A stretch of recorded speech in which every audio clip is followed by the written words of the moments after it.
కిరణ్ రాసావా? అదే ప్రొఫెసర్ గారే మాట్లాడేది. ఇప్పుడు మన ప్రొఫెసర్ నాగేశ్వర్ గారు మాట్లాడతారు. తర్వాత ముగింపు మన పెద్దలు సుదర్శన్ రెడ్డి గారు ముగింపు చేస్తారు. ఒక తీర్మానం కూడా ప్రవేశపెట్టుకుందాం. ఏమన్నా చేర్పులు మార్పులు ఉంటే చెప్తే అందరం ఏకగ్రీవంగా తీర్మానం చేస్తే బాగుంటుందని మా కిరణ్ని రాయమన్నాను, బొమ్మగాని కిరణ్. Okay sir.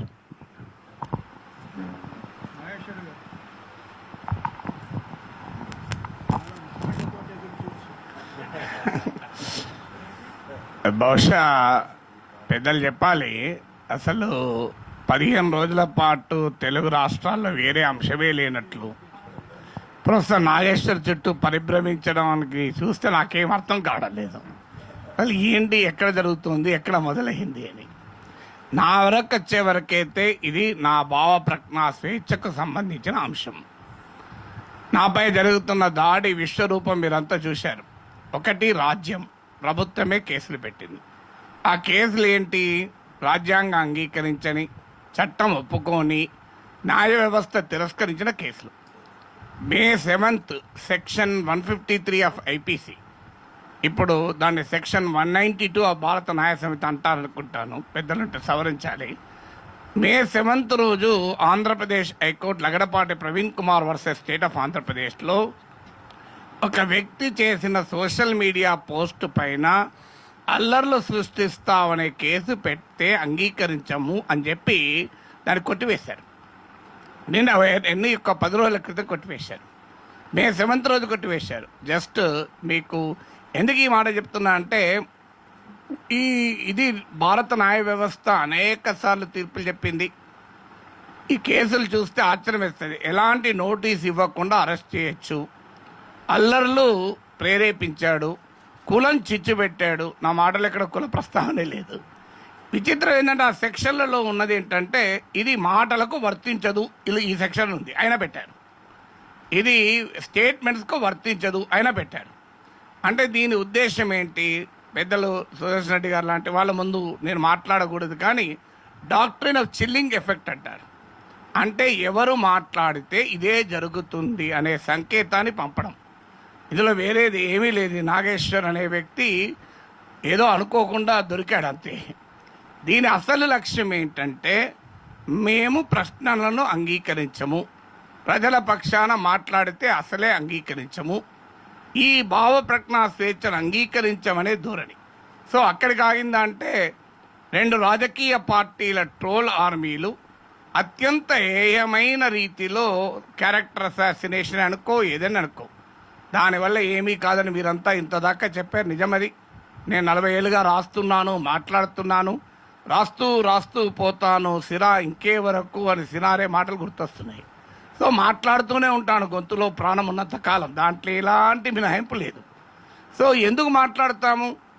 మా జీవితంలో మాట్లాడడం బాధ్యత అనుకున్నాం కనుక మాట్లాడుతున్నాం. సో ఎందుకు మాట్లాడుతున్నాం? పదవుల కొరకు, ప్రలోభాల కొరకు మాట్లాడితే ఎన్నడో ఎక్కడో ఉండేవాళ్ళం. అసలు ఈరోజు ఎవరన్నా అనేవాళ్ళే కాదు ఈ మాటలు. సో కానీ ప్రజల పక్షాన మాట్లాడడం అనేది నా బాధ్యత అనుకున్నాను, మాట్లాడుతున్నాను, ఇక ముందు కూడా అది సమస్య కాదు. కానీ ఉద్దేశం ఏంటి? ఈ మేరకు ఒక ప్రొఫైల్ ఉన్న వ్యక్తినే మేము మాట్లాడనివ్వము అని రాజ్యము, రాజకీయ వ్యవస్థ, సోషల్ మీడియా ట్రోల్ ఆర్మీలు, అనుకూల టీవీ ఛానల్, మీకు ఆశ్చర్యం వేస్తుంది, 2 ప్రధాన ఛానల్స్లో రైల్వే జోన్లో కేకే లైన్ లేదు, దాని మీద చర్చ లేదు. విశాఖ స్టీల్ ప్లాంట్ ప్రైవేటీకరణ చర్చ లేదు. వేదాంత అనే వివాదాస్పద కంపెనీ గ్యాస్ బ్లాక్లో చర్చ లేదు. కానీ నాగేశ్వర్పై మాత్రం గంటసేపు చర్చించారు. అసలు నిజంగా ఆశ్చర్యం వేస్తుంది. అంటే దీని వెనకాల ఉన్న అసలు రహస్యం ఏంటంటే, రాజ్య భావ ప్రజ్ఞా స్వేచ్ఛ పైన జరుగుతున్నటువంటి ఒక విశృంఖలమైన దాడి ఏ రూపంలో జరుగుతుందంటే, both state and non state యాక్టర్స్తో జరుగుతున్న దాడి. అందుకే ఖచ్చితంగా సుదర్శన్ రెడ్డి గారు మనతో ప్రమాణం చేయించారు. దీన్ని భవిష్యత్తులో కూడా, ఇది కేవలము ఈ అంశంతో సంబంధం లేదు కనుక, భావప్రజ్ఞా స్వేచ్ఛ కొరకే కాదు, మనం ఇప్పుడు ప్రమాణం చేసింది ఏదో అలంకారప్రాయమైన ప్రమాణం కాదు.